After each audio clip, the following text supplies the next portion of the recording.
خی گەورە سڵاتان لەبێت بینەرانی بەڕێز و خۆشەویست لە کاتێک دەهێش ئێشتا دادگای فدرالی ئەنجامی هەڵبژاردننی پەرلەمانی عێراقی پەسەند نەکردووە پارتیوێکێتی چەند سەردانێکیان بۆ بەغداد ئەنجام داوە لە پێناو بەرزهێنانەوەی پۆستی زیاتریش داوای یەکڕێزی لە لایەنەکانی دیکەی کوردستان دەکەن. بامیان دەرێک لە بەڕێزان لە ئەستۆدیۆی سەرەکی مەحموود شێخ وهاب ئەندامی پێشووی زیڤاتی نیشتمانی بزوتنەوەی گۆڕان لە چەمچەماڵشەوە ڕێباز سابیر ئەندامی سەرکردایەتی کۆمەڵی ئیسلامی کوردستان تاوتوێم پرسە دەکەین. سەرەتا ڕاپۆرتێک دەبین.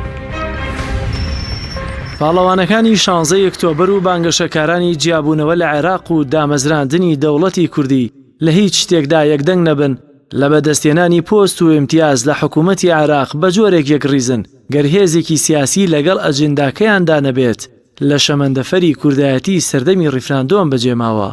هەر لەگەڵ دەرکەوتنی ئەنجامە ساختەکانی هەڵبژاردننی عێراقی فیدراڵ یەکێتی و پارتی کەوتنە وەفدڕەوانەکردن بۆ بەغدا بۆ گفتوگۆ و دانوستان لەسەرەوە پۆستانەی بڕیارە پشکی کورد بن لە حکوومەتی داهاتوودا. لازمونی سیاسی ئەم دوو هێزە چەکدارەی هەرێمدا هەر کاتێ قەیرانەکان گەیشت بنە بنبەست و لە کۆنتڕۆڵی خۆیان دەرچوو بن پەنایان بۆ هێزە سیاسیە مەدەنیەکانی هەرێمێناوە تا کۆدەنگیەک بۆ ڕوبەڕووبوونەوەی ئەو قەیرانانە دروست بکەن. بە بڕوای چاودێرانی سیاسی بەردەوام هەڵسوکەوت و مامەڵەکانی ئەم دوو هێزە بە جۆرێک بووە ڕێگەی نەداوە یەکڕیزی هێزە کوردیەکان لە بەغدا دروست ببێت. پرۆژەی پارتویشتی کە بە ناڕاستەوخۆ حیزب و لایەنە سیاسەکانی هەرێمی کوردستانیشان لێ دەرکردووە بەشێکە لەو پرۆژەی تەسلیم بوونە کە لە پێش ئۆکتۆبەر و دوای ئۆکتۆبەری ساڵی پارەوە ڕوویدا. لە ڕێککەوتنەکانیاندا بەرنامە و پرۆژیان ئەوەیە کە حیزب و لایەنە سیاسەکانی ترە فەرۆز بخەنیا ئاوەتی عەمەلی سیاسیکەن، بەڵام بە ناچاریش لە ڕاگەیاندنەکانیانە باز لە یەکڕیزی دەکەن کە هەموو دنیا دەزانێت یەکڕیزی میلەتەکە ئەوان تێشانداوە. ئێستا ئەو بەغدایی بە قەولی بەڕێوەبەرانی ڕیفراندۆم 55 مادەی دەستوری پێشێل کردبوو بووەتە تەکیە و خانەقای کوردایەتی. گرنگ نییە تاک بن یان جووت، کورسیەکانیان ڕاستی بێت یان ئەلکترۆنی. ئەوەی بۆ یەکێتی و پارتی گرنگە هێنانەوەی زۆرترین پۆستی حزبی و تاکە کەسیە. ئەمان لە پێناو بەژۆندەکانی خۆیانە هەموو کارێکیان کرد و هیچ کارێکیان بهێڵی سوور نەزانیوە. ئەوەندەی بۆیان کراوە لە ڕابردوو ئەم دوو هێزە شەڕی یەکتریان کردووە خۆ شەڕی هێزەکانی تری کوردی باشووری کوردستان تەنانەت شەڕی هێزەکانی تری ناوچەکانی پارتیەکانی تری کوردستانیشان کردووە و ئەمەشان هەمیشە بەرژەوەندی بە مافی کورد و بە دەستکەوتی نەتەوەی بۆ خەڵکی کوردستان لێکداوەتەوە و ئەوەندەش پێش پێیان کراوە لەسەر ئاسی نێودەوڵەتی و تەنانەت عێراقیشدا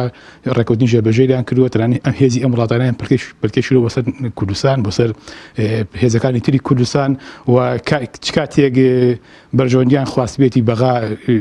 کردوانە بە دیوەزمە چ کاتێکی بەژۆندیان خواستبێتی پێک و ئەستۆ بەغا بۆ مفاوەزات و سەفقە ئیمزاکەن و خاک لە دەستدەدەن و کۆمەڵە بەرژۆندی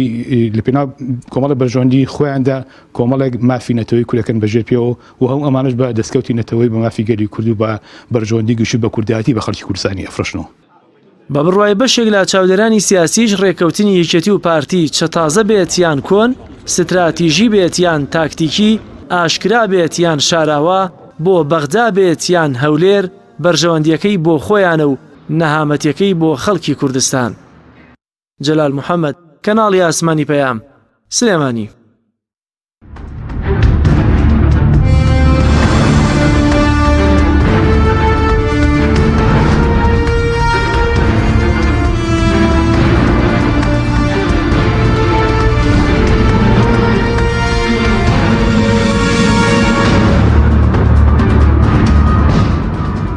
جارێکی تر سڵاتان لەبێت بەڕێزان، سوپاس بۆ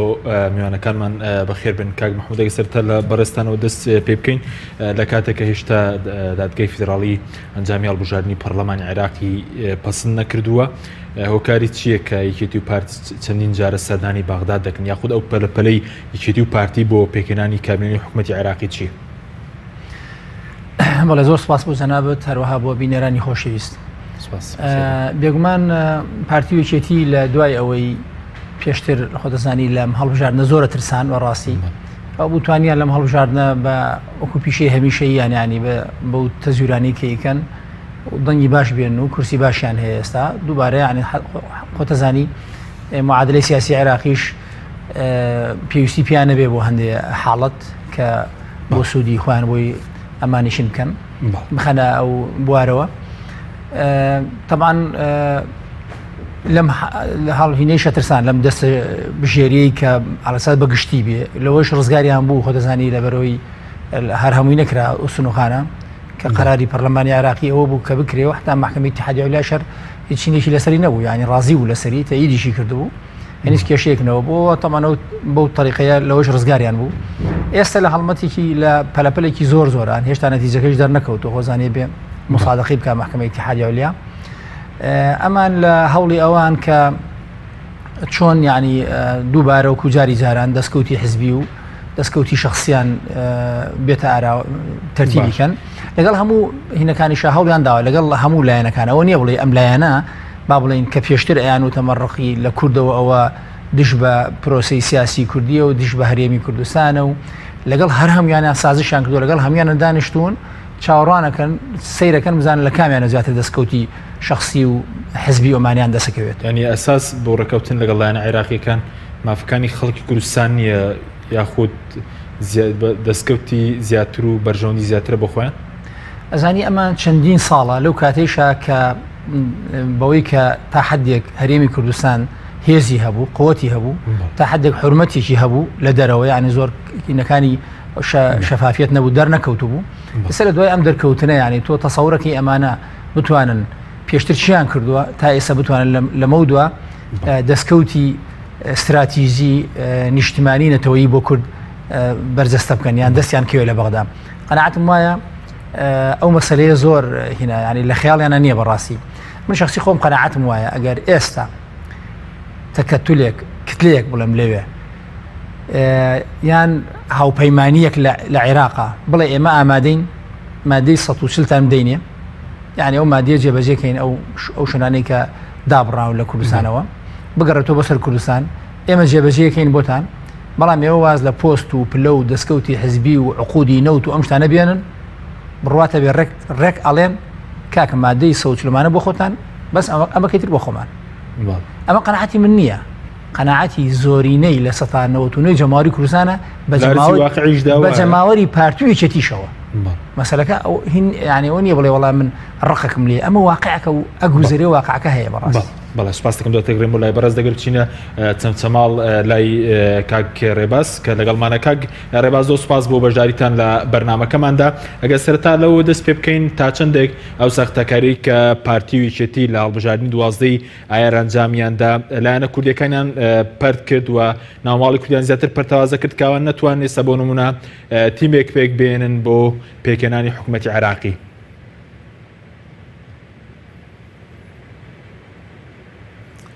بەڵێ بەناوی خوای بەخشندە و میهرەبان سڵاوی خوای پەروەردگار لە جەنابەت و لە تەواوی بیسەران و بینارانی کەناڵی ئاسمانی پەیام بە درێژایی مێژوو هەردوو حزبی دەسەڵاتداری پارتی وێچێتی هێندەی بە تەنگ بەرژەوەندی خۆیان و حزبیەوە هاتوون ئەوەندە بە تەنگ بەرژەوەندی و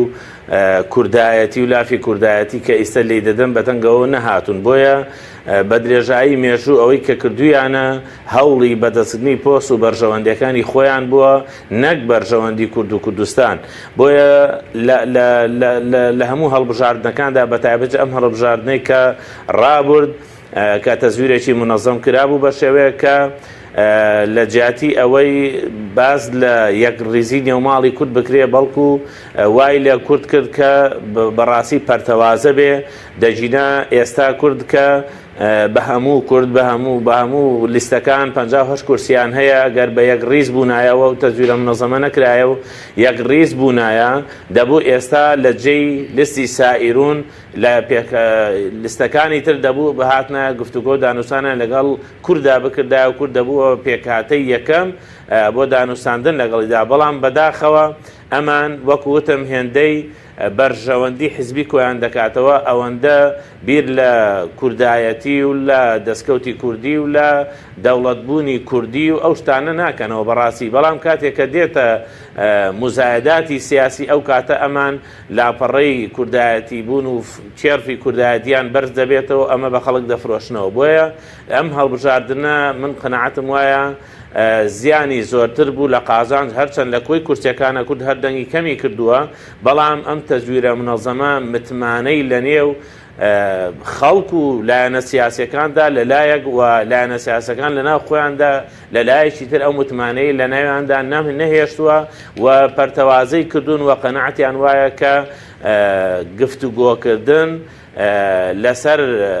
بنەمای یەک ریزی لەگەڵ پێکاتەکانی ترا هیچ سوودێکی نییە بەڵکو هەتانی وە ڕێگاش بێ ئەمان لە نیوە ڕێگا و لەبەر بەرژەوەندی خۆیان بەجێیان دەیەڵن. بەڵێ بەرەز وتت ئێستا گەر بۆ نمونە و سەختەکاری نەکرابە لە هەڵبژاردننی 12 ئایار دەنگی لایەنە سیاسەکانی کوردستان نەدزرابە ئێستا کورد کوتلەی زۆری نەدەبوو ئەو کات پێدوایە پێگەی کورد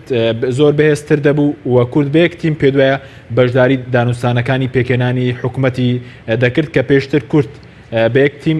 تیم بەشداری کرد لە 2014. بەتەکید وابوو ئەوەی ئێستا هێزەکان کە هاتوچەی پێکاتەی سائیرون دەکەن کە زۆربیان ینی بەنیازی ئەوان کە لەگەڵەوانە حکوومەتە چیرکەن ئەوەندە هاتن لە دەرگای کوردیان دەدا بەڵکو کورد ئەو کاتە پرۆژەی خۆی پێشخەست دەخت بە ڕۆژەی خۆی ینی داشی خۆی سوار دەبوو لەوەی کە چۆن بۆ داهاتووی عێراق بەشداری بکە لەم پرۆسە سیاسیەدا بەڵام بەداخەوە وەکوتم نەیانتوانی و بە درێژایی مێژوش وەکوتم ئەو وتمانەیە لە دەست دراوە نەماوە لەبەروی هەموو ئەو لیژنەی دانوستانانی کە چوو لەگەڵ پێکاتەکانی ترە کۆ دەبوونەوە هەموو ئەوانە لەسەر بنەمای حزبی بوون دەڕۆشتن نەک لەسەر بنەمای تەکنۆکراتی و بنەمای بەرژەوەندی کورد لە بەرچاو بگرن. بەڵێ پێ دوایە هەر مەسلەی ساختەکاریشێک کە ئێستا بۆ نمونە بەراورد لە ساڵانی ڕابردوو ئەمجارە کورد زۆر پەرتەوازەیە بۆ نمونە پارتیوێکی دەڕۆن پەلەپەلیانە بۆ بەغداد لایەنەکانی ئۆپۆزیسیۆن تاکو ئێستا بڕیارە نەداوە ئایا چۆن بەشداری دەکەن ئایا بایکۆت دەکەن پێ دوایەمە هۆکاری ئەو ساختەکاریە کەوای کوت کە کورد پەرتەوازە و تێکشکاو بێ بۆ بەغداد و یەک ڕیز نەبێت و یەکتیم نەبێت. بەتەکید کاکسیمێمە ناڵێم ئەگە بە درێژایی مێژوو بگەڕێنێ داوە لە هەموو دانووسەکانی پێشتردا کە کراوە کورد بە درێژایی مێژوو نەهاتووە بە یەک ڕیزی بە یەک تیم بچێتە بەغدا و داوای دانوستان بک لەگەڵ پێکاتەکانی ترا بەڵکو هەموو جار پارتی و یەکێتی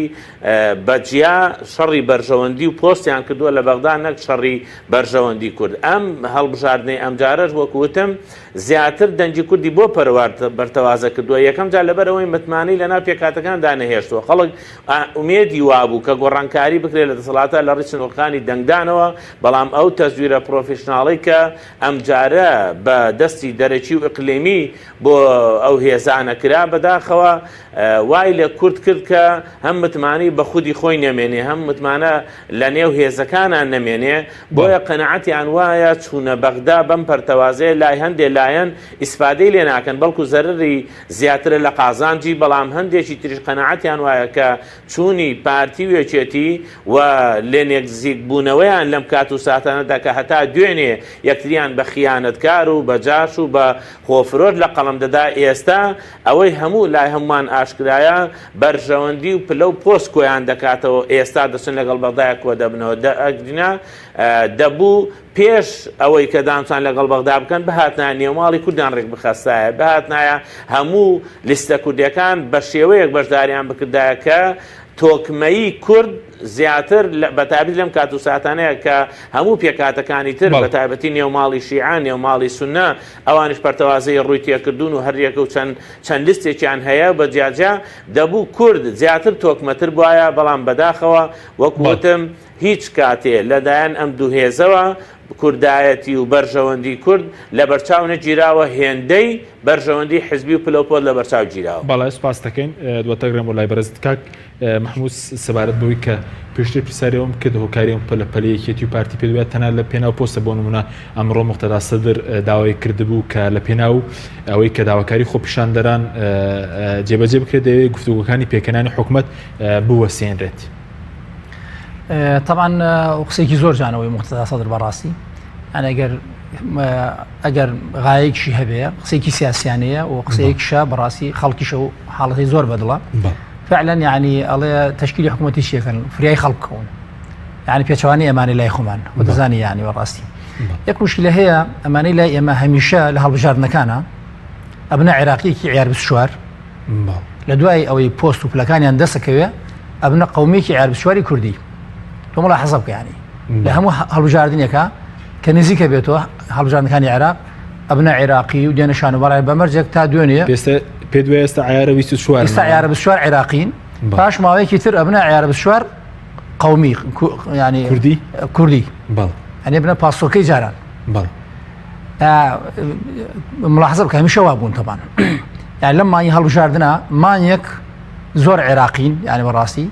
لە دوای ئیتر 11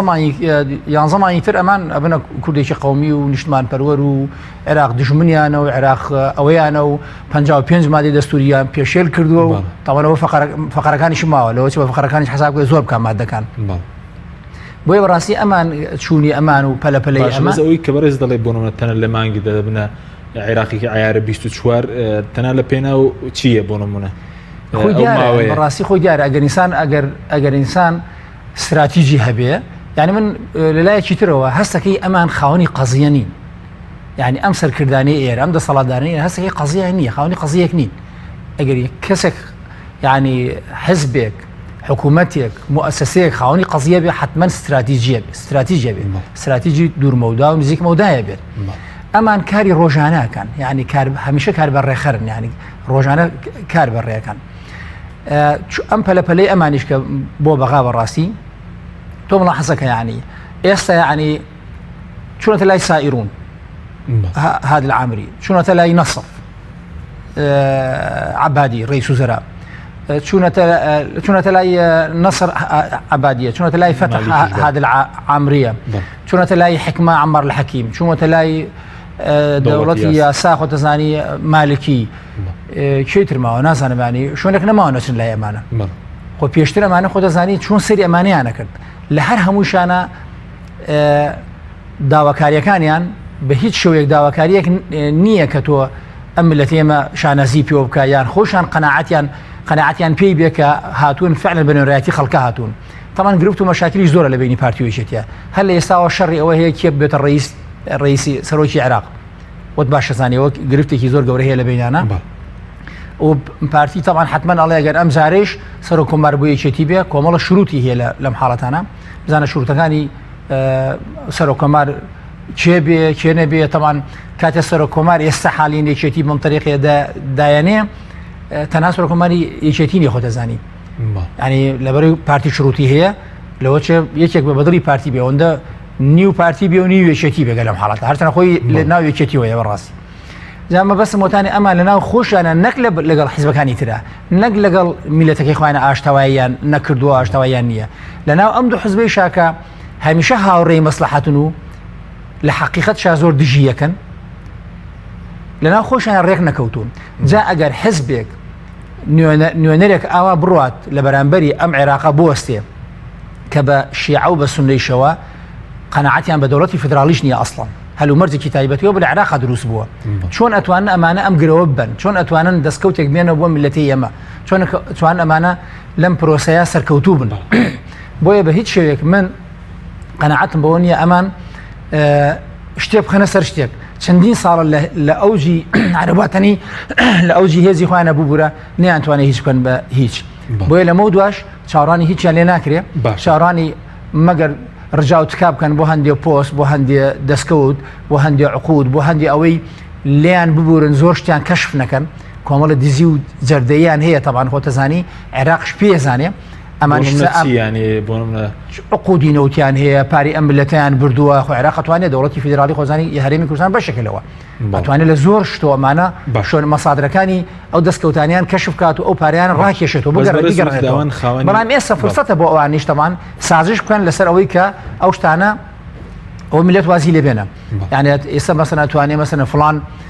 لیست بڵێ لەگەڵ ئێمە بن ئێمە ئەوەتان بۆکەین یعنی ئێستا لەبەر بەهۆی ئەم تەزیرەوە توانیانە قووەتێک بۆخۆیان پیاکەن وەکو حیزبەکەی خۆیان نەک وەکو میلەتەکە زۆر باش بۆ هیچ کاتێک نەیانتوانێت بە ئەساسی مؤسساتی و نیشتمانی ئەو پەیوەندی دروستکەن لە نێوان هەرێمی کوردستان و عێراق کە دەوڵەتی فیدراڵی کە دەستور خۆی دیاری کردو اختصاصاتی حەسری دەوڵەتی فیدراڵی و اختصاصاتی مشترک لە بینی هەردووکیانە و بەڵێ بەس بەڕێزت دەڵێ ئەوان خاوەنی کێشە نین یعنی بۆ نمونە کە خاوەنی قەزیەیەک نین بەڵام ئەوان دەڵێن ئێستاوان دیعای پرۆژەی هاوبەش و شاندی هاوبەش و بەیەکەوە دەڕۆن بەرپرسێکیان وتی من بەیەکەوە ڕۆشن و ئەم ڕۆژ بەیەکەوە گەڕانەوە کوردستان بەڵێ خۆی بێ زۆر بەیەک ڕۆشتن و بەیەک هاتوونەتەوە بەڵام دەستکەوتەکان چی بۆ بە میلەتەکان یعنی خۆ بە قسە ئەگەر بە قسە بێ ئەمان ئێستا حتمما بە قسە بێ ئێستا بڕۆ سەیری ئەعلامیان کە سەیری نووسینەکانیان کە هەمووی ئەوانە وایە بە خەڵکتیەگەین کە ئەمانە چن شەڕی ئستحقاقاتی دەستوری تەوەکانەکان شەڕی مادەی 140 دەستوریەکان شەڕی مەسەلەی بودجە و پێشمەرگە و مەسەلەی خاکەکەن بە تایبەتی تەمان بەڵام ئەمانە هیچ کامێک لەمانە چەندین ساڵە چی کراوە توانیویانە مەترێک عەرز بگەڕێتەوە 1 مەتر زۆرم نەوتوە مەترێکم وتووە مەترێک بگەڕێنەوە بۆ کوردستان تاوان نەک مەترێکەشان نەگەڕاوە سانتیمێکشان نەگەڕاوە نەک نەشیان گەڕاندەوە خۆ دەزانی لە ستاسەنیشانەوە چەندیشان بە ئاسانی تەسلیم کردەوە بەڵێ سپاس دەکەم دواتر لای بەڕێز کاگرە بازێک بگەڕێنەوە لای بەڕێز سەبارەت بە لایەنەکانی ئۆپۆزیسیۆن تاکو ئێستا ئێوە هیچ بڕیارێکتان داوە کە هەیە بەشداری دەکەن لە گفتوگۆکانی پێکەنانی حکوومەت یاخود ڕاتان چیە بەنام ئەم داواکاریەکێتی و پارتی کە داوا دەکەن کە ئێوەش لەگەڵەوان بچن بۆ باغداد بەیەکەوە گفتوگۆ لەگەڵ لایەن عێراقی کام بکەین من پێم وایە لایەنە ئۆپۆزیسیۆنەکان جارە هیچ کاتێ بڕیاری ئەوەیان نەداوەوە چاوەڕوانی تەزیقکردنی ئەنجامی ئەو هەڵبژاردنانە بوون بەڕاستی تایسە کە تەزیق نەکراوە و دانیشتنی نێوانیان هەر هەیە و بەردەوامە ئەوانەیە بە شێوەیە ئەگەر بەشداری لە پرۆژەی سیاسیدا بکەن لە عێراق پێویستە بەرنامەیەکی تۆکمەیان هەبێ کە بتوانن نەک وەک پارتیوێکێتی بەڵکو ئەمان بە پرۆژەیەکی نوێەوە و داکۆچکارێکی سەرسەختی مافەکان بن بەڵام وەکو وتم هێشتا ینی دانیشتن و دانووساندن بەردەوامە هیچ کاتێک هیچ کامێک لە لایەنەکانی ئۆپۆزیسیۆن بڕیاری یەکلاکەرەوەی نەداوە بەڵێ ینی تا ئێستا بڕیاری ئەو نەدراوە بۆ نمونە بایکۆت بکەن یاخود بۆ نمونە بچن لەگەڵ لایەن عێراقییان گفتوگۆ بکەن هیچ بڕیارێک لەو بارەوە نەدراوە چاوەڕێوەن تا ئەنجامی دەستی دەنگەکان بە تەواوەتی ڕادەگەێنرێت لە لایەن دادگای فیدراڵیەوە بە تاکید وایە من قەنەعەتم وایە زۆربەی لایەن ئۆپۆزیسیۆنەکانیش کە ئێستا لە دانووساندان لەگەڵ ئەوەیان قەنەعەت و بڕوایان وایە کە پێویستە تاگ نەبنەوە پێویستە هەر هەموو ئەو لایەنانە یەک پاچێکیان هەبێ ئەگەر بۆ دانووساندن بێ لەگەڵ پارتیوێکێتییان بچنە بەغدا پێویستە یەکڕیز بن و تا ئێستا گفتوگۆ لەسەر یەکڕیزی هەڵوێستیان دەکرێ بەڵام بڕیاری یەکلاکەروان هەتا ئێستا نەداوەکو ئەلزانین کە ئەنجامی هەڵبژاردنەکان تا ئێستا لەلایەن دادگای فیدراڵیەوە تەزیق نەکراوە بەڵام سەبارەت بەو داواکاریەکێتی کە داوای یەکریزی لەلایەنەکان کردبوو تا ئێستا هیچ لایەنێک وەڵامی ئەو داواکاری نەداوەتەوە پێت وایە نابێت دوای ئەم تەزویرە لەگەڵ یەکێتی و پارتی بڕۆن بۆ بەغداد دەبێ ئۆپۆزیسیۆن پرۆژەیەکی هاوبەش و جیا هەیە بێت لە یەکێتی و پارتی بۆ بەغداد بە تاکید وایە لەبەر ئەوەی ئێستا خەڵک گەیشتۆتە ئەو قەناعەتەی کە هاوبەشیکردن لەگەڵ پارتیوێکێتیدا تەنها لە کاتێکدا دێتە ئاراوە کە ئەوان داوای دەکەن و تەنها کاتێک کە بەرژەوەندەکانی ئەوان ئەکەوێتە مەترسێ و پلە پۆستەکانیان ترسی ئەوانەیە کە پلە پۆستیان لەدەست بچێ یان کۆمەڵە عەقدە نهێنیەکانیان کەسب بکرێت لەلایەن بەغداوە بۆیە ئەو کاتە داوای یەکڕیزی نێوماڵی کورد و لافی کوردایەتی لێ ئەدەن بەڵام لە ئەسڵدا ئەوان مەبەستیان تەنها وەرگرتنەوەی ئەو پلە و پۆستانە بۆ کە لە ماوەی ڕابردوودا پێیان دراوە دەنا دەبوو نابێ بە هیچ شێوەیەک ئۆپۆزیسیۆن فکر لەوە بکاتەوە ئەگەر ئەم جارە لەگەڵ پارتیوێکێتی بچێتەوە بەڕاستی بەغدا پێویستە بەرچاوڕوون بێ پێویستە پرۆژەیەکی تۆکمەی هەمەلایەنەی پێبێ بەجیا لە پارتیوێکێتی من ناڵێم زۆر جار ئۆپۆزیسیۆن لە بەغداش هەبوون لەگەڵ کورسیەکانیان دەنگەکانیان لەگەڵ پارتیوێکێتی بۆ هەموو ئەو بەرژەوەندە ئەو هەموو ئەوە پرۆژە گشتگیریانەی کە سوودمەند بۆ گەلی کورد ئەوان دیسان بوونەتەوە یەکدەنگ بەڵام من پێم وایە ئەم جارە نابێ لەگەڵ پارتیوێکێتیدا بە یەک پاچێت بڕۆنە ئەوێ ئیلا بێ ڕێکەوتێکی سیاسی بکرێ بەڵێ زۆر باشە بەڵام سەبارەت بەوەی کە من ئەمڕۆ گوێویستی بەرپرسێکی باڵای یەکێتی بووم کە مەبەستیەوە بۆ کولایەنە ئۆپۆزیسیۆنەکە کە سیاست ئاوا ناکرێەوە دانیشتن لەگەڵ یەکێتی و پارتی ڕەت بکەنەوە پێ دوایە سیاست ئاوا ناکرێت یاخود ئێوە پێتان وایە سیاست ئەوە ناکرێت ساختەکاری یاخود دەنگی ئێوە بەدەستدرێت من قەنەعەتم بانێک و دوو هەوایە سیاسەتێک لەم لاوە تۆ دەنجی من تەزویر بکەیت و دەنجی من بتزی لەو لاوداوای یەکڕزیم لێ بکەیت لەم لاوە ئەوەی کە من مەبەسمە تۆ لە بەرژەوەندی گەلی کورد تۆپ و چەڵی بکەیتەوە لەو لاوە بۆ مەرامی خۆ داوای یەکڕزی لە من بکەیت ئەمە من قەنەعەتم ئەوە بانێک و دوو هەوە ئەو سیاسەتە دەمێکە یعنی لای خەڵک ئاشکرا بووە کە ئەمەی ئەوان ئەیکەن سیاست نییە ئەمەی ئەوان ئەیکەن شەڕی بەرژەوەندیە ئەمەی ئەوان ئەیکەن لە ماوەی بە درێژەی حکومڕانی ئەوان تەنها ئەوەی ئەوانی کۆکردوێتەوە بەرژەوەندیەکانیانە بە درێژایی مێژوو فەرموچیان کردووە ئەوەنەی کە چەنەها پێشمەرگەیان لە پێناو خاچی کوردستانە دایە کورد چی ئەنجامەکەی چی لێهاو ئەوە بوو لە ماوەی 24 سەعاتە لە 150 خاچی کوردستانیان تەسلیم کردەوە چی بەو خەڵکە ئەڵێن ئایا ئەمە سیاسەتە ئەمە سیاسەتێکی حەکیمانەیە نەخێر ئەم سیاسەتی ئەوەی ئەوان بانگەشەی بەکەن سیاسەتێکی شکست خواردووە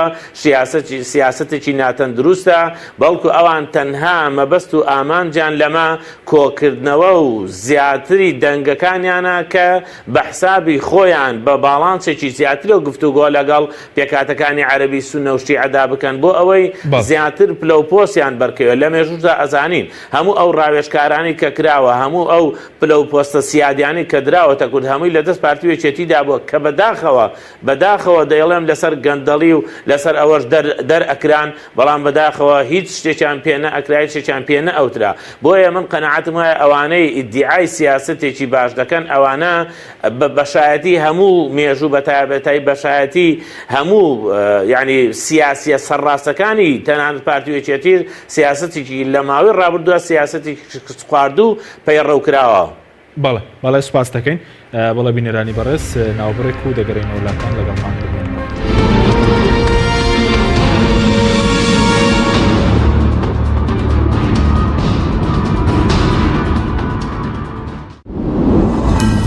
تۆپ ئارت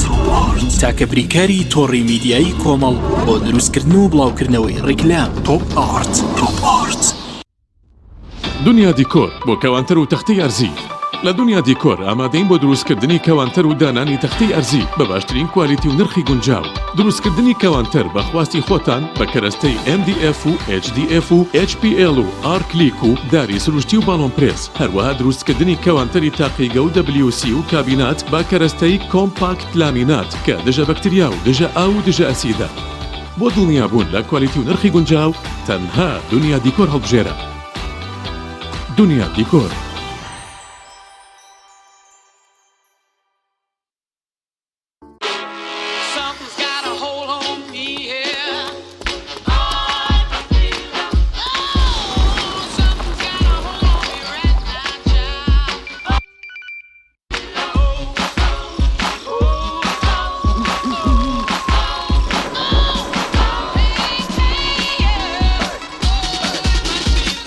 Introducing the LG G6, the big screen that actually fits in your head. فانسینێت خێراترین هێڵی ئینتەرنێت بە داوەلۆندی بێسنوور ئێستا لە خزمەت کڕیاراندایە. فانسینێت جۆرەها کارتی پڕکردنەوەی بۆ ئامادەکردوون کە سەرجەمیان داوەلۆندیان بێسنوورە بۆ ماڵ و شوێنە گشتیەکان. کارتی 9000 دیناری بۆ ماوەی 1 هەفتە، کارتی 7000 دیناری بۆ ماوەی 15 ڕۆژ، کارتی 30000 دیناری بۆ ماوەی مانگێک، کارتی 40000 دیناری بۆ ماوەی مانگێک و بە خێرایی زیاتر کە تایبەتە بە یاری ئۆنلاین. هێڵی فانسینێت لە ڕێگەی ئامێرێکی تایبەت کە لە سەرباندا دەنرێت وەردەگیرێت و لە ڕێگەی گێنەرێک بۆ ئامێری بڵاوکردنەوە لە ناو ماڵەکەت یان شوێنی کارەکەت کاری پێدەکرێت. ژمارەی تەلەفۆن 070 224 75 74 یان 050 194 36 37. فانسینێت. تۆپ ئارت تاکە بریکاری تۆڕی میدیایی کۆمەڵ بۆ دروستکردن و بڵاوکردنەوەی ڕیکلام. تۆپ ئارت.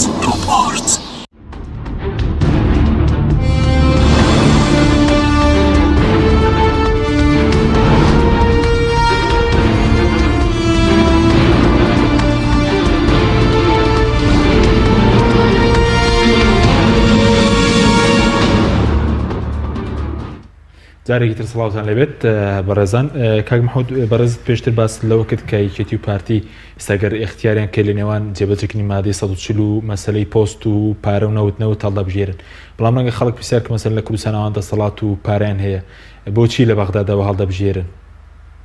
ئەوەی کە بەڕێزت باس کرد مەبەستم وەتانی ئەوان وەکو باسم کرد پێشتر کە خاوەنی قەزیە نەبوون خەونیان ئەوە نەبێ بۆیە بیان کردە من لە ماوەیەم چەندی ساڵاویانە کرد باشەی خەونی چیانە بۆ لە بەغدا بۆچین تاکە خەونیان چی بووە ئەو خەونانی کە هەیان بووە ئەوان تەنها پلە و پۆست بووە خۆزگە ئەو پلە و پۆستانش کە وەریەگرن بەڕاستی سەربەرزانە لێی دەرچن یعنی خۆ دەزانی عێراق چەند دیموکراسی بێ ئەوەندە بۆ میلەتی ئەمە باشە ئێران چەند دیموکراسی بێ تورکیا چەند دیموکراسی بێ بۆ میلەتی ئەمە تەمان زۆر باشە بەڕاستی چونکە تۆ یان لە دیموکراسی تا ئیسفادەکەی یان زۆر هێزت هەبێ خودی ناوخۆت زۆر تۆکمە بێ نەکۆکمانەکە سەرەن لە عالم شێواندەوە ماڵی کوردیان وێران کردووە قوتی ناوخۆیت هەبێ قوتیکی ئەقلیمی و دەوڵەتیش هەبێ بۆی جابی تۆ بگی بەداوڵەتێک لە حاڵەتێکە ئەوە پێ ناکرێ ئێستا ئیدعای زۆر قسەی زلەکەی وەکو پێشتیش باسمان کرد کە کاتی خۆی کاک مەسعود تەسریحێکی دابوو ئەوت ئەگەر مالکی بێتەوە ڕئیس وزەرای عێراقی من ئەعلانی دەوڵەتی کوردیەکەم ئێستا پارتیویەتی خۆڕان کردووە بەلای مالکی پێم وایە پێش هەر هەموو ئینەکان لەگەڵ دەوڵەتی یاسا قسەیان کرد بەتایبەتی پارتیش ئەوانیش سەردانی هەرێمی کوردستانیان کرد ئەوان سەردانیشان کرد بە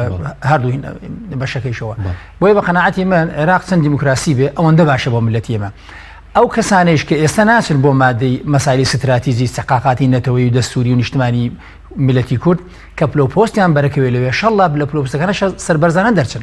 ئەوە مەسەلە وشیار زەباری لە وەکو ئەو لە پۆستانێک کە بەدەست کردەوە بوون نەخێر مەسەلە یەکێ لەوان وشیار زەباری لەسەر گەندەڵی لا بەراخەوە پەرلەمانی عێراقی و خۆ زانی و یعنی شتێکی بە جەلسەی ئاشکرا و جەلسەی مەفتوح و ئەدیلە و مناقەشەمانە پێشکراتە ئێستا کاک فواد معسووم سەر کۆماری عێراق مەسەلەن بۆ طعنێکی هەبوو لەسەر عەدەم دەستوریە و قانونەی کە تعدیل کرا تعدیلی سێمی یاسای هەڵبژاردنەکانی عێراق بەڵام ئێستا هەڵایەکی زۆر گەورەی لەسەر قانونی هێنە تەقاعدی پەرلەمانتارەکان کە مەرسومی دەرکردو خۆ زانی بە پێی مادەی 73 دەستوری عێراقی ڕئیس سەرکۆمارە توانێت مەرسوم دەرکا خۆ باشە زانی و توانێت هینی تەصدیقی قوانین شکات مەرسومی دەرکردووە بۆ 328 ئەندام پەرلەمان کە تەقاعد بکرێن بەدەر لە یاسا کۆنەکە کە ئەڵێ دەبێت 15 ساڵ خزمەتی هەبێ 50 ساڵیش تەمەنیشی 50 ساڵ بێ ئەینا پێشتر تەقاعد نەکرا بەڵام بۆ مەرسومە 328 کەسی هین کردووە تەقاعد کردووە یعنی وعلق لەمە ناکەم ینی طعنێکی لێ دەمەڵ ئەمە من لەگەڵەمانی طبعا خۆی ئەتوانێ تانێکی لێ نەدا یعنی با بڵێن بەپی ئالێتی بەڵام باسی لەو کردوس کە واژوان نەکردووە ئەڕوا بۆ ئەوێ دوایی ئەگەڕێتەوە جارێکی تر پەرلەمان گەڕاندیوتن ئەم جار خۆزانە لە ماوەی ئەو فترەی کە 15 ڕۆژە خۆی ئۆتۆماتیکیان ئەبێتە قانون و لە وەقای عێراقیە نەشرەکرێت و جێبەجێکرێت تەنفیزەکرێت هینەکەم بەڵام ئەیتوانی تەعنی دەستوری لە قانونەکە بدا باشە بەرەبەرز وتر لە نێوان نەوت و پۆستوانە مادەی 140 نەوت هەڵدەبژێرن بەڵام من قەناعەتم بەوە هەیە ئێستا حکوومەتی عێراقی ئەو لیستانەی کە هەیە لەوێ هاوپەیمانێکی بەهێز هەبێ بڵێن کاکە وەرن لەگەڵ ئێمە بن ئێمە هەموو شتەکانتان بۆ ڕایەکردن حقوقی کوردستان نەتەوەی و نیشتیمانیتانە دەینێ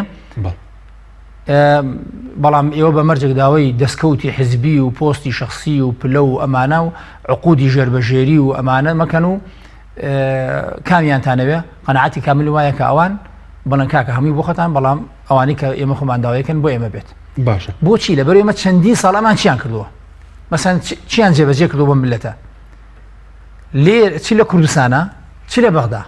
خۆت باشە زانی و ئەگەر بەغدا شۆنی ململانیە بەغا شۆنی ململانی بڵێن گریمان بەغا زۆر خراپە دەولەی فیدراڵی خۆ دەزانی هەرێمەکانە و ململانیە لە بینی زۆر جارە لە دەوڵەتی فیدراڵێکی سێمێک هەرێمی لە بینی هەرێمەکە بۆ هەرێمێکش مەشاکل هەیە لە بینی هەرێمەکە لەگەڵ دەوڵەتی مرکزی فیدراڵیە کێشە هەیە ئەی باشە خۆ ئەم کوردستانە خۆ دەوڵەتی فیدراڵی دەستی پارتیویەتی ناگرێگەر خزمەتی ئەم خەڵکە بکەن کارەبا باشکەن ئاو باشکەن موچەی خەڵ نەبڕن دزی نەکەن مافایانە حکوم نەکەن خەڵ نەکوژن کە قسەیەکای ڕخنەیەکەگرێت لەسەر ئەم سیستەمە گەندەڵێکە هەیە ڕێز لە پێشمەرگەی کۆن بگرن، ڕێز لە عایلەی شەهید بگرن، ئەنفال کراوە بگرن، چمابارانی هەڵەبجە 8,000 بارزانی ئەو هەموو فەقیری فقرای لە وڵاتە کەوتووە، چێ دەسێمانی گرتووە؟ خۆش خەتای مرکز نییە. ئەمان بە ئیدعای درۆی خۆیان ئەو دیعای گەورانە درۆی کوردایەتی و درۆی اقتصادی سربەخۆ لە دوای ئەوە کە ئەمە نەوتیان سربەخۆ کرد بۆ دزینی خۆیان، سربەخۆ فرۆشتن نیە، وڵات سربەخۆ دزینەکەی بڵێم توانم بڵێم بۆی وای نەکردە سربەخۆ بیدزن، یعنی مباشر دایرکت بیدزن، دەستیان کردە ڕوبع موچە و وڵاتیان وێران کرد. بۆ ئەمانە کوردستان بەشی خۆیان ناکە، بەشی حزبەکان و شخصی خۆیان ناکە، دەستکەوتیان تەمان هەموو جارێ وەکو باسم کرد لە حملەیە هەڵبژاردنە بنە عێراقیەکی 24 لە دوای یەک مانگە بنە عێراقیەکی 24 11 مانگیشە بوونە کوردێکی قەومی وەکو پاسۆکی جاران. لێرە دەستکەوتەکانی کوردستان بەشیان ناکە لەم حملەیە هەڵبژاردنە بۆ دەستکەوتی شخصی حزبی دووبارە ڕاکەن و تەنازولەکەن دەستی عێراقی کردلەکانی عێراق بە علمانی و ناعلمانیانەوە بە مەذهبی و مەذهبیانەوە بە سونەکانیشانە دەستیان ماسەکە بۆی دەستکەوتیان هەبێ لە عێراقشە بۆ خۆیان تەمان بۆ خەڵکنا. سپاس دەکەم. کاک ڕێبازێک بگەڕێن و لای بەڕێز سەبارەت بە مەسەلەی داواکاریەکانی پارتی وێکێتی ئەم جارە باز دەکەن بۆ بەغدادیعایەوە دەکەن کەوان پرۆژیان هەیە بۆ مەسەلەی کەرکووک گێرانەوەی پێشمەرگە جێبەجێکردنی مادەی 140 بەڕێستان بەرپرسی مەڵبەندی کەرکووکی کۆمەڵی ئیسلامیشن چۆن لەم پرۆژەیە دەڕوان پێ دوایە ئەم جارە توانن شتێک بۆ کەرکووک بکەن بۆ خەڵکی ناوچەدا بڕێنراوەکەن؟ من قەناعەتم هەیە لە ماوەی 14 ساڵی حکومڕانی پارتی وێچێتی لە شاری کەرکووکە نەک هەر نەیانتوانی بەرژەوەندیەکانی کورد لەو شارە بەدەست بێنن، بەڵکو وایان کرد کوردیان ناشرین کرد، کوردیان بە مەرەدی ینی بە شێوەیە کوردیان ڕسووا کرد کە لە فەشەلی لە دەسەڵاتداریە فەشەلی لە ینی باوەڕەکە ئێستا چەنەها پۆستی سیادی لە ناو شاری کەرکووکە کە پێشتر بەدەست کوردەوە بووە بەداخەوە ئێستا لەبەر ئەوەی کە باگراوندێکی ینی گەندەڵی و نانەزیهی تێدایە ناوێرن بگەڕنەوە تقریبا نزیکەی 42 پۆست لە ناو شاری کەرکووکە کە هەندێکیان پۆستی سیادین وەکو بەڕێوەبەری قەزا و ناحیەکان، پۆستی بەڕێوەبەراتی سەحەی کەرکووک، کستوکاڵ، زۆربەی پۆلیسی بەڕێوەبەری پۆلیسەکان کە ئەمانە زۆربیان نەگەڕاونەتەوە، هەندێکیان لەبەر ئەوەی تەنانەت بڕوانامەیان نیە، هەندێکیان لەبەر ئەوەی کە دۆسیە گەندەڵیان لە پشتا پارتی وێچێتی لە ماوەی ڕابردوودا نەیانتوانیەوە بە هیچ شێوەیەک ینی یەک ریزی خۆیان بپارێن. ئێمە زۆر جار لە دانیشتنەکان پێمان دەوتن ئێوە باسی کوردایەتی ئەکەن، بۆ دوو ئاسایشمان هەیە، بۆ دوو پەروەردەمان هەیە، بۆ ینی ئەو شەڕی پۆستەی کە لە کەرکووکە ئەیان کرد بەداخەوە ینی لە پێناو لە زۆر حاڵەدا لە ڕێک نەکەوتنی پارتی وێچێتیدا پۆستی گەورەیان وەکو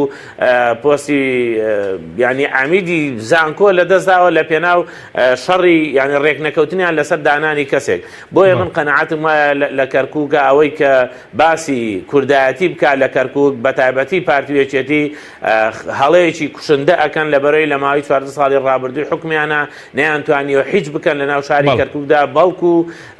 کوردیان وا ناشرین کردو. ئێستا لەنەو پێکاتەکانی تردا ئەڵێن کورد ئەگەر حکومکە ئەم جارە لەو جاران خراپترمان بەسەرادێ. بۆیە من قەنەعەتم ینی لەلایەک زۆر سیر کە کاک حەچی من پێم خۆشە بۆ هەموو بینەرانی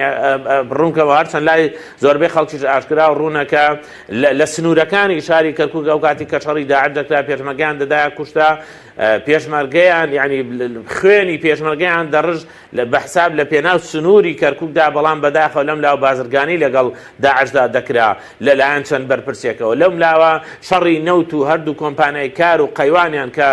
هەردوو حزبی دەسەڵاتدار لێ بەرپرسیار بوون، ئەوەندەی کە خەمی بەرژەوەندی ئەوەیان بوو کە ئەم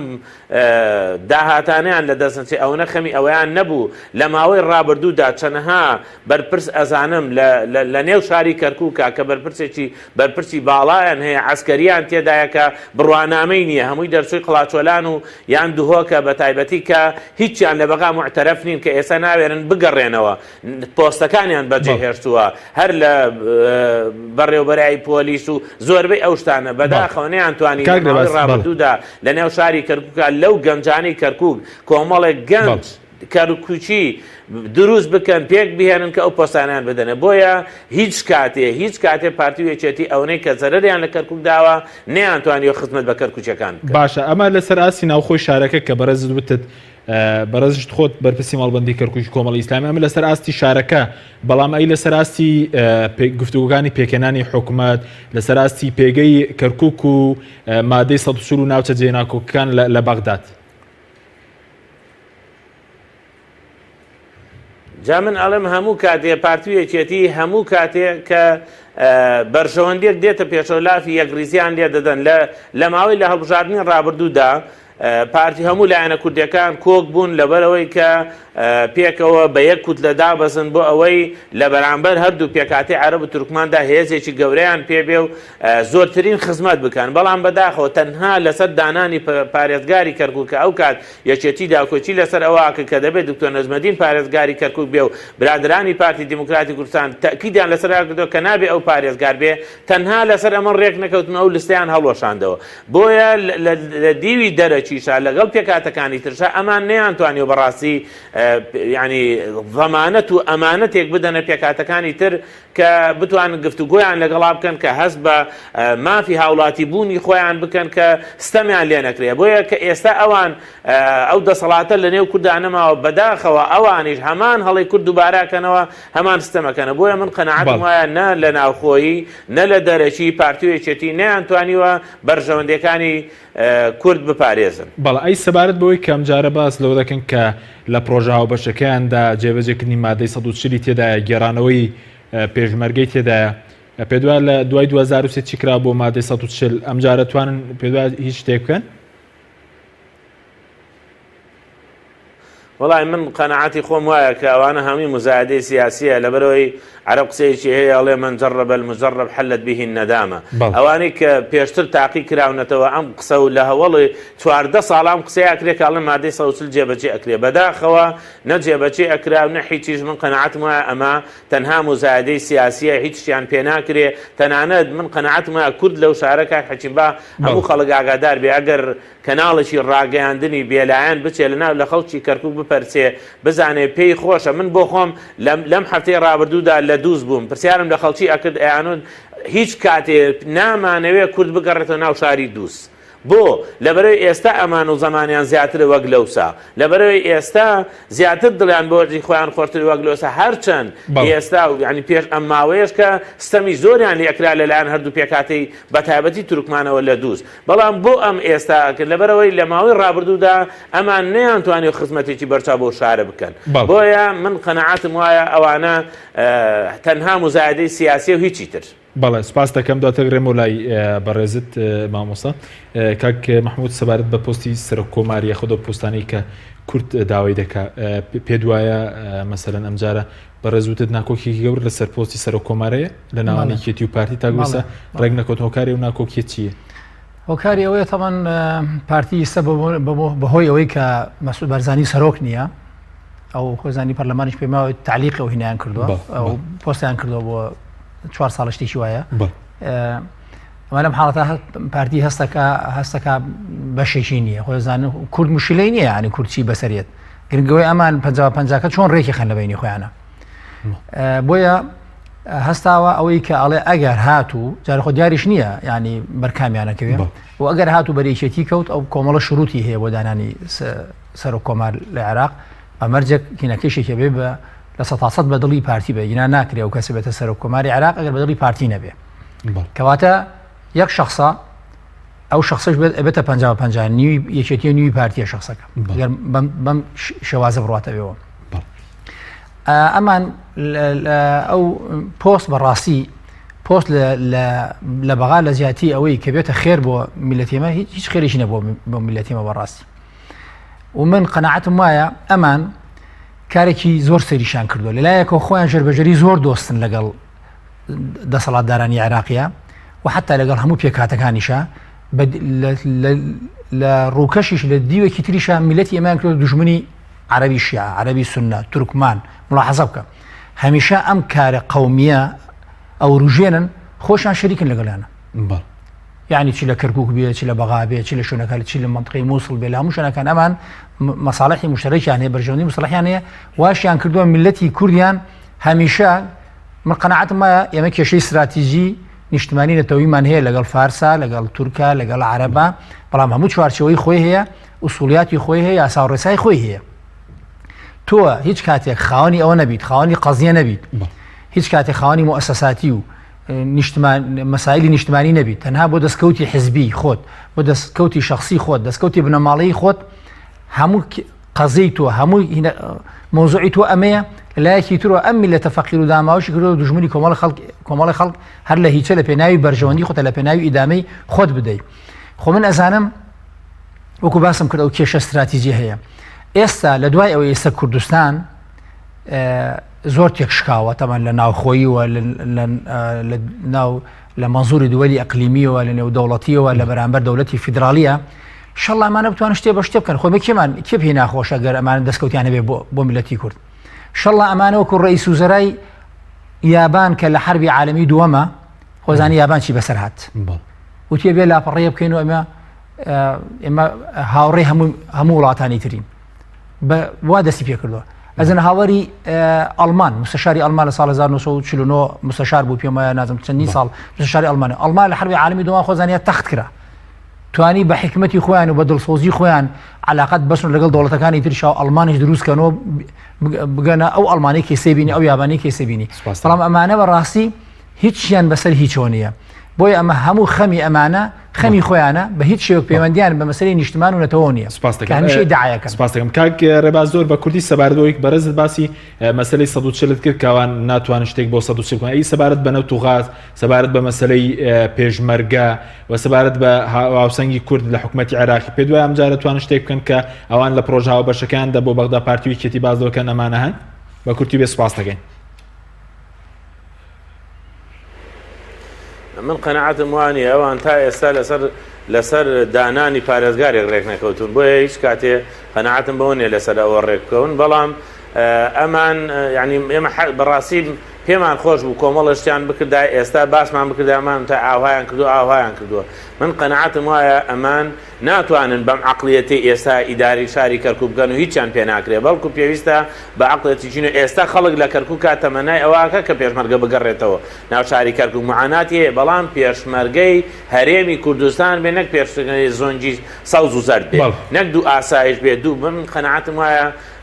پێویستە عەقڵیەتی تەعامولکردن بگۆڕێ لە نێو شاری کەرکووکە هەم لەگەڵ یەکتریدا کە من زۆر جاوتومە ینی حزبەکان لە کەرکووک بە پارتی وێچێتیشەوە جیاواز لە حزبەکانی خۆیان مەڵبەند و لەقەکان جیاواز لە حزبەکانی خۆیان بیر دەکەنەوە قەناعەتمە کەرکووکیانە بیر دەکەنەوە بەڵام بەداخەوە حزبەکانیان ناهێڵن بە تایبەتی پارتی وێچێتی وەک چۆن لە ڕیفراندۆمە بۆمان دەرکەوت کە زۆر دژی بوون و برادرانی یەکێتی لە کەرکووک بەڵام بەداخەوە هەڵ کردیان من قەناعەتم وایە پێویستە بە عەقڵیەتێکی نوێوە دەنا بم عەقڵیەتی ئێستا من نەمامەڵان لەگەڵ بەغدایە پێکرێن ئەتوانن لەگەڵ پێکاتەکانە مامەڵێکی سەرکەوتو بکەن ئەتوانی ئیسفادەیەکیان بۆ کوردە بەڵێ زۆر سوپاس بۆ بەڕێز ڕێباز سابیر ئەندامی سەرکرداتی کۆمەڵ ئیسلامی کوردستان کە لە چەمچەماڵەوە لەگەڵ مابوویت هەروە محمود شێخ وهاب ئەندامی پێشووی جبهەتی نیشتیمانی بستنەوەی گۆڕان کە دەستبەردەی سەرەکی لەگەڵ مامی سوپاس بۆ بینەرانی بەڕێز تا بەرنامەیەکی تر خواتان